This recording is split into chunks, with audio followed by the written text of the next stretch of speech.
Le débat Flash Info 360 est une présentation de Génic Group, les spécialistes de camions passerelles d'accès sous les ponts. Génic Group, à votre service depuis 1984. Bon, les boys, c'est maintenant là. Écoute, il y a eu un petit peu de nouvelles qui s'est passé comme justement dans les dernières semaines. Premier débat, premier sujet de débat. Est-ce qu'on va assister à une guerre de classe entre les semi-pro open puis les pro stock?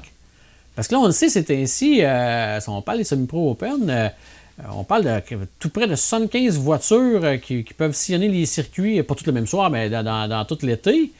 Puis de l'autre côté, tu as les pro stock, eux aussi essaient de travailler fort. Ils ont une douzaine de courses, je pense, cette année, du côté de Granby puis Cornwall, je ne me trompe pas. En tout cas, pour essayer de faire de quoi.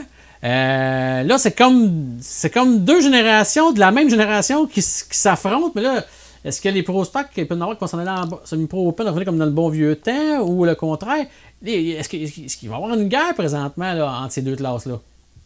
Je vais laisser parler mon collègue, lui c'est un visiteur, je vais laisser parler. Ben écoute, je pense que je veux pas dénigrer rien, mais je pense qu'un pro stock reste que c'est une voiture de course, un semi-pro. C'est une belle classe, on va pas lancer des roches, je le sais.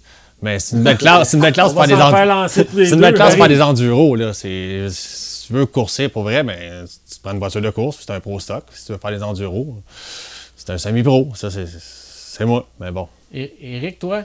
Ben moi, vous savez, j'ai déjà parlé contre eux autres l'année passée. Je croyais pas en cette classe semi-pro parce qu'on parlait des moteurs qui brisaient, des roues qui se défaisaient à tout bout de champ. Je le sais, avec Martin, on a parlé en studio ici. Sauf qu'ils ont eu un maître à l'œuvre qui a décidé de mettre l'épaule à la roue à M. Beauchemin. Je cherche un petit nom. Richard Beauchemin, pour le nommer. Il a mis l'épaule à la roue. Il a dit, l'éveillé, c'est pas vrai que tu vas nous dénigrer. On va travailler fort pour revenir sur la map l'année prochaine. Je les avais souhaité bonne chance. Puis j'avais dit, on verra bien. Le verra bien, c'est réglé. On le voit très bien. Il y a un engouement pour les semi-pro open comme on n'a jamais eu au cours des 10 dernières années. Parce qu'il y a du monde, comme un peu que Danny Vogel a fait en pro stock, quand il a mis l'épaule à la roue pour créer la pro stock, mais on dirait que ça a levé, mais il y a eu de la misère à lever. Tandis que là, qu'est-ce qu'il fait, mettons, présentement Richard Beauchemin, c'est un engouement, puis ça revole en tabarouette. Il embrasse des affaires. Il y a de l'engouement, vraiment de l'engouement. Parce que moi, je ne croyais pas cette classe-là. Ça disait, c'était une classe de faire des derbies dimanche après-midi. Puis c'est plus vrai, là. Ils ont mis en main, ils ont tombé du sérieux. Il y a quelqu'un qui a mis pied à terre, puis let's go. Qu'est-ce que la classe pro stock a eu des bons là-dedans? Mais les bons ont toujours quitté. C'est ça qui rend la classe des fois tout seul à elle-même, là. Martin, toi, tu veux... Ouais, non, mais moi aussi, moi et Kay, on mangeait de la même roche. Honnêtement, puis je sais que l'année passée, c'est moi qui ai créé un petit peu la polémique en disant que ça n'avait pas de bon sens, les semi-pros. Moi, j'aime ça les voir, mais un happening. Ce que je veux dire par là, c'est que là, ils ont signé pour beaucoup de programmes. Ouais. Ça va prendre du professionnalisme pour les emmener jusqu'en août, septembre, octobre. Pas dire que j'y crois pas. Probablement qu'en mai, il va y avoir 25 chars. Puis au mois d'août, on verra. Septembre, on verra. Puis c'est la qualité de voiture aussi que je remets en doute un petit peu. Le gars, il va passer l'été à Rencha après ça. Les morceaux, c'est plus compliqué que c'était.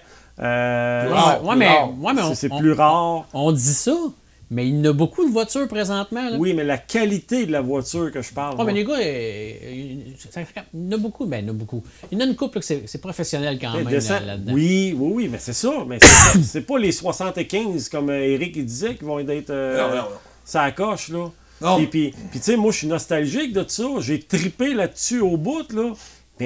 Mais là, ils sont les bienvenus. C'est comme nous, au Québec, là, on en parlait avant de rentrer en ondes, là.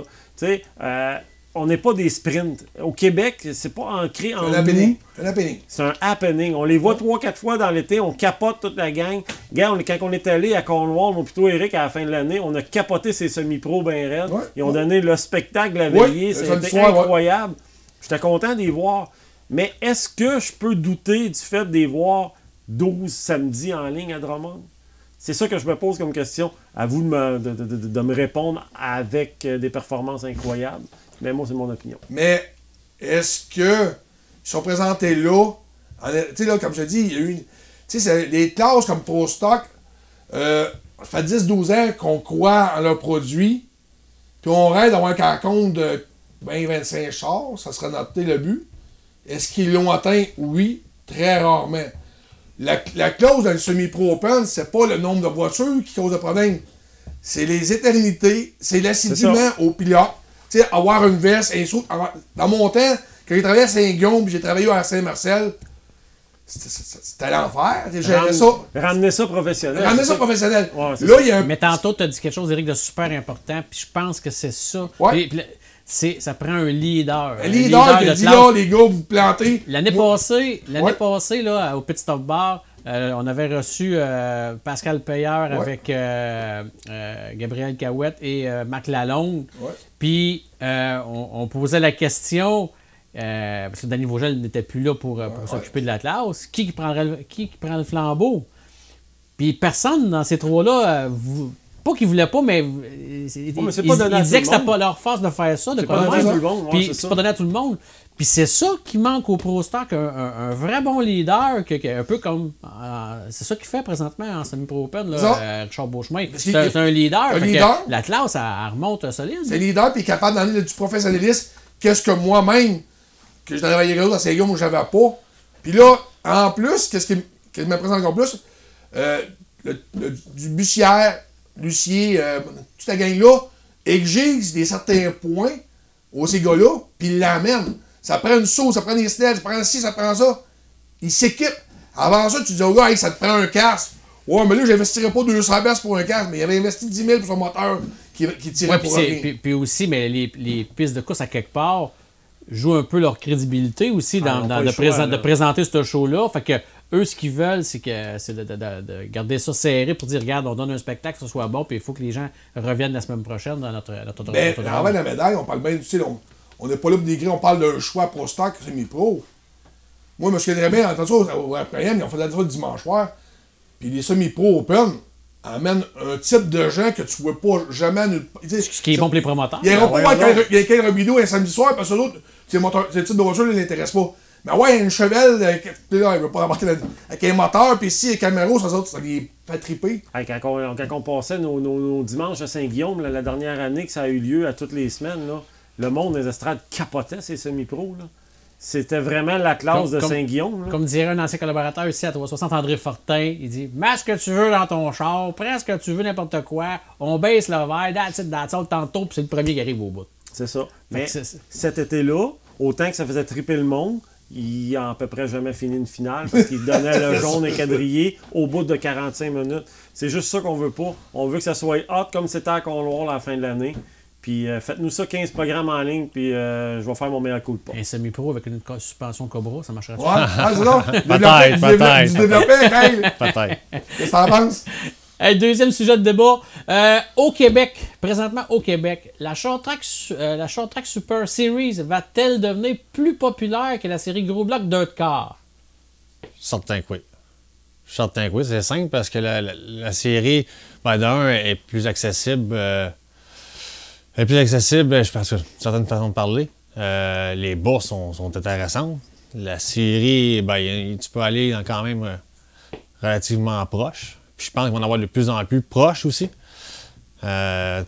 Tranquillement, pas vite, Dirt perd des poils. Fait que, par la force des choses, je pense que oui. Éric?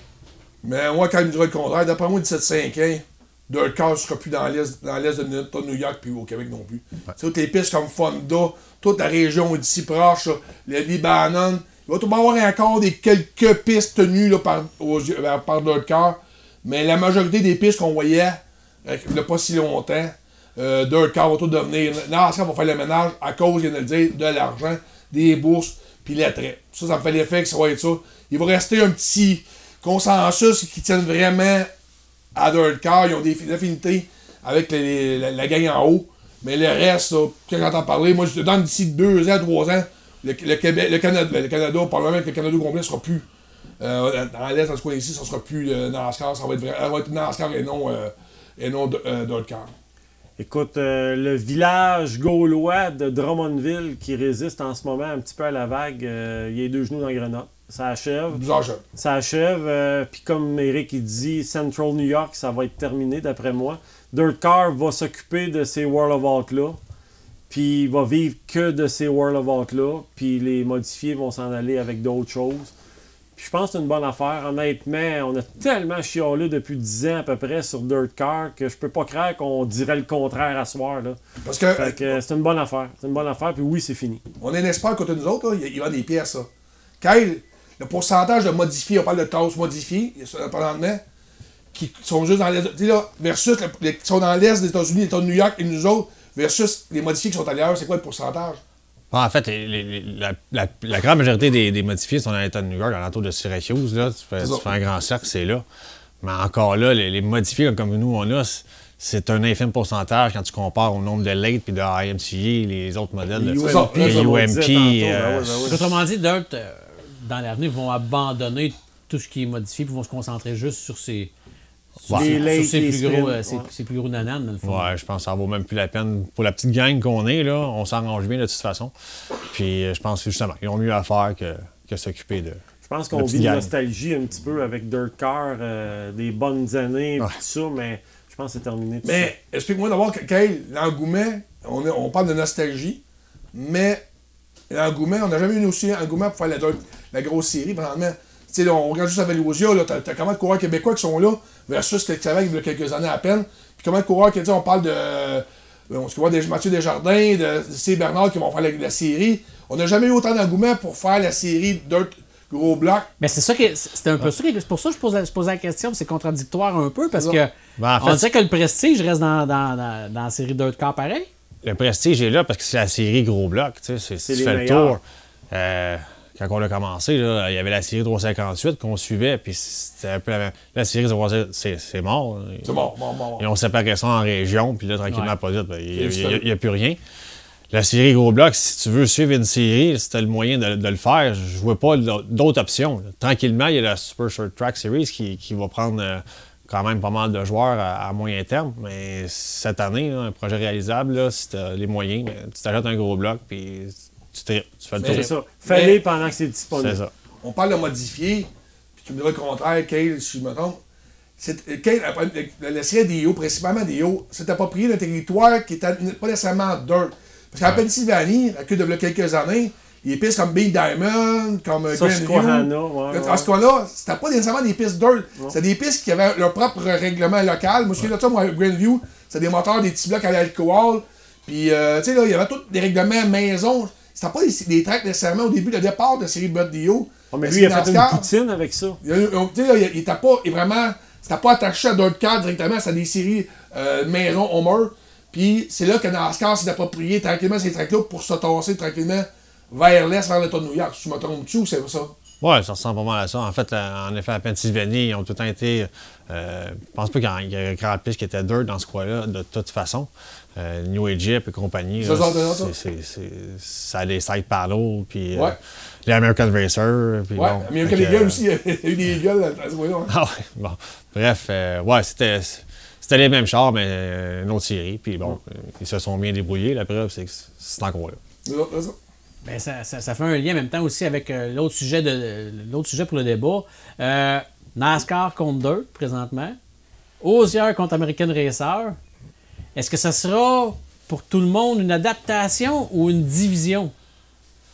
Ouais, je pense que ça va finir par une adaptation parce que on est des gars de course. Hein? On a beau chialer haut et fort que des American Racers ne m'achèteraient pas 2 sets de tires, ça va prendre 2 sets de roues, mais on va savoir rendu au mois de juillet qu'on va tout avoir 2 sets de roues, 2 sets de tires, puis on va tout y aller pareil. La plus importante après-midi avec ça, ces tires-là, ça a l'air que chez Hozier, on pense que le Québec, c'est un petit marché, que le monde se fout de nous autres, qu'ils font, tu sais, c'est pas vrai par tout. Regarde, la série, on a nommé la série Model Québec. Si tu participes au championnat Model Québec, Hozier ne vend pas, ils n'ont pas le droit de te vendre de tire. Alors que chez Hozier, les gars d'ici, les représentants d'ici, ont dit si tu peux pas vendre de tire Model Québec puisqu'ils sont NASCAR. Nous autres, on n'aidera pas une série, parce que l'autre, le Model Québec, on dit si vous pourrez avec du Hozier, comme quelqu'un, exemple de Mohawk, de la série Mohawk, qui vit au Québec mais ne peut pas acheter un tire. Mohawk, c'est open, ils sont pas NASCAR. Mais si tu viens, t'es fini, t'es brûlé, faut t'ajoutes du Star, American Racer. Rosier, il a trop moins drôle. Tu sais, des fois, il a marché glissé un petit peu, mais c'est un petit marché. C'est grave. Non, mais c'est. On parle d'un mode light. Un mode light. Tu fais mettre un bâton dans la roue. Lightning, on s'est une entente d'1 an avec Rosier. Ben oui. Sur ce côté-là. Oui, puis regarde, au Québec, même avec les séries à modifier, ça va être aussi une petite guerre de franchise. On parle d'un petit marché, le Québec, on l'a dit tantôt. Puis juste là, il y a une petite guerre entre Rosier puis chez Rosier dit hey, si tu vas courir, tu fais le championnat à Granby, on va watcher pour pas que tu prennes des tailleurs Rosier sur les pistes. En tout cas, je pensais pas que ça prenait. Mais là, même pour les promoteurs, c'est pas bon non plus. Promoteur. Non, mais mettons, Drummond, c'est correct, c'est Rosier, tout ça. En partant, là, on l'a dit tantôt, là. Le tailleur, puis Kale, je sais pas s'il a essayé de travailler sur le course avec ça, du American Racer. Le tailleur, là, tu parles de roue, ça prend la roue est différente parce que la roue, prend une roue de 4 pouces, ça prend une roue de 5 pouces. Le tailleur est plus rapide, mais il décompose plus facilement. Puis la suspension, qui est peut-être que Cobra va s'en servir, c'est une suspension différente pour que tu ailles plus dur. Il y a des variantes là-dessus aussi. Là. C'est pas juste le nom de tailleur qui change sur le véhicule. Il y a beaucoup de changements. Il y a plus dans que les ça. fêtes, on vient d'augmenter les coûts. Pour une tâche économique. Pour une tâche économique. Puis je pense que moi, c'est pas une division. Moi, je pense que c'est juste un passage vers l'avenir, vers American Racer. Tu sais, avant, on disait Dirt, ça égalait quasiment c'est terminé. Osier. Ouais. Mais là, est-ce que Osier va suivre le même chemin que Dirt? Est-ce que tout va devenir American Racer, puis NASCAR, puis tout ça ici? Fait que, puis c'est comme Kale dit, ils vont s'adapter, mais si tout le monde s'adapte, donc ça veut dire que probablement tout le monde s'en allait vers l'American Racer, puis ils vont tous être NASCAR au Québec, là, dans le fond. Là c'est juste un tremplin en ce moment que tout le monde ne sait pas sur quel pied danser. C'est un passage. Ouais, c'est un peu une guerre de tranchées. Hein. Ça va être la plus grosse poche qui va gagner. Ça peut-tu créer une guerre de prix? Non. Ouais, non, guerre de prix, je pense pas. Non, parce que. Non, mais des fois, la compétition amène. L'American Racer est techniquement un peu moins cher pour l'instant. Une bagatelle. C'est une bagatelle. Par contre, il se consomme plus rapidement. Un dans l'autre, ça s'équivaut peut-être. Ce que je pense qui va arriver, c'est surtout qu'en début de saison, des American Racer, tu vas avoir des neufs, puis tu n'auras pas le choix d'autre chose.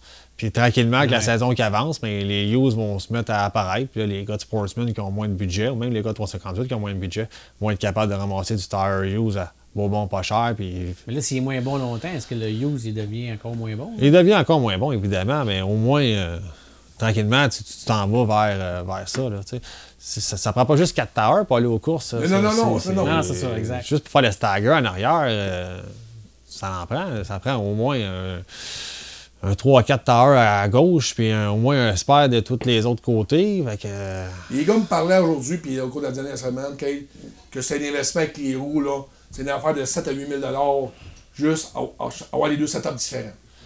C'est rough, là, un tower Hoosier puis une roue, là, nous on roule des Kaiser, là, on roule quand même des roues de qualité, là, mais tu frôles le 1000$ du coin. Ça pas le même.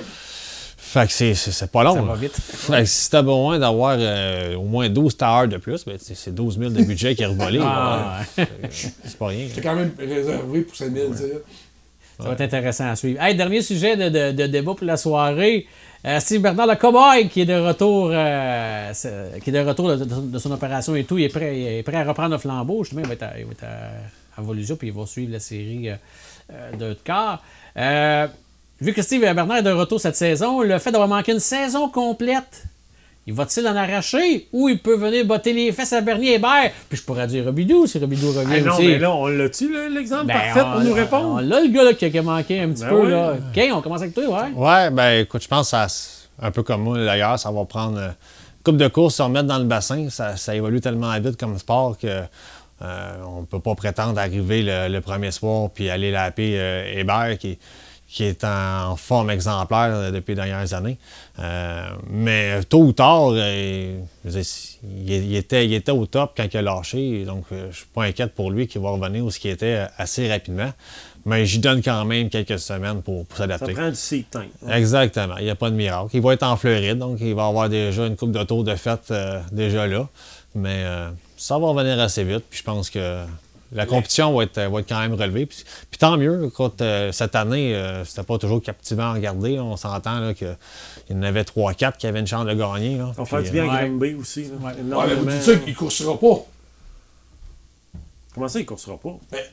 S'il fait la série gros bloc au complet, là, mais le pas nombre de de fois temps en temps, il va être là, mais occasionnellement. Il ne sera pas là en permanent. Non. Il ne sera pas là pour la lutte du championnat. Ça va être un occasionnel. Là.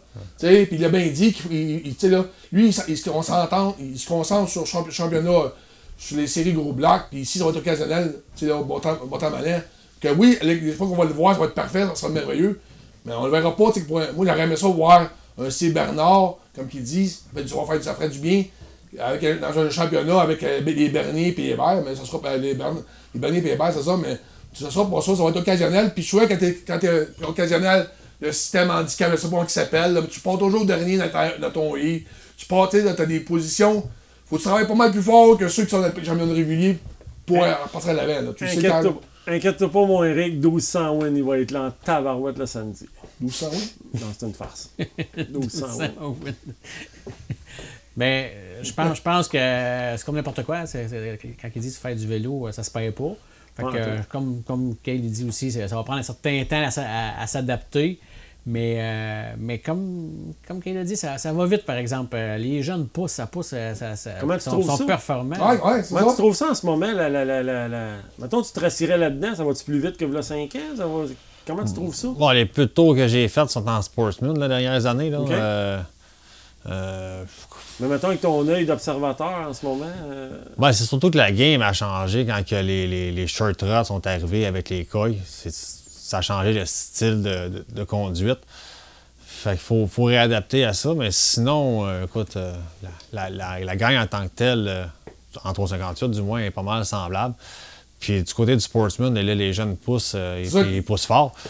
Puis c'est tant mieux, parce qu'en Sportsman, personnellement, là, j'aime mieux regarder la course Sportsman que la course 358. En 358, comme j'ai dit, c'est pas dans les 3-4 même qui gagnent tout le temps. Là, tu vas te chercher un 649, c'est un spécial.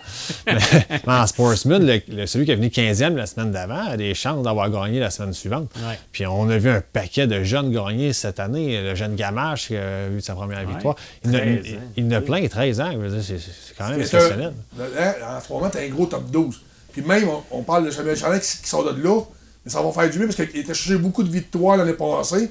Là, tu vas avoir apparaître, tu vas laisser quoi, 9-10 victoires. L'ours, à qui d'autre ne peut pas prendre ça, là? On sait que William va en prendre sa part, mais tu as un gros top 12. Un top 10 sûr qui peut avoir la victoire.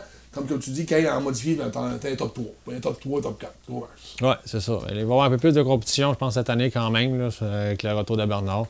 J'espère pouvoir être dans le podium aussi une fois ou deux. Puis, c'est ça. Au moins, ça rend la chose plus intéressante. Fait que, ça prend un peloton. Ça prend la partout, compétition. il y en a des pelotons. Là. Quand on regarde n'importe quel track, il y a tout un top 5 qui ne bouge pas, puis le reste, tu sais, t'as trois types de coureurs. Là, ouais, ça ne faut pas l'affaire juste de 2 personnes. Mais cette année, je pense que ça peut être très, très bon. Hey, les gars, un gros merci d'avoir participé au débat. Kyle Robidoux, c'est un plaisir, encore une fois, que tu fasses partie de l'équipe 360 du Flash Info. On va te revoir, c'est sûr. Je ne sais pas checker l'horaire, mais je pense que dans 2 semaines, peut-être, ou je sais pas, là, que tu vas pouvoir revenir en studio avec nous. Merci, puis écoute, Cobra. Patrick Huard faisait ça, Cobra. Daphné a dit qui, ça, Patrick Huard? C'est Vintage. Eric, lui, à chaque fois qu'on dit Cobra, lui, Chucky Bing. Chucky Bing, ouais, c'est ça. Eric, lui, les sprints. Hey, Éric Léveillé, un gros merci d'avoir beaucoup. participé, d'être là encore une fois. On te retourne à tes potins, à tes téléphones.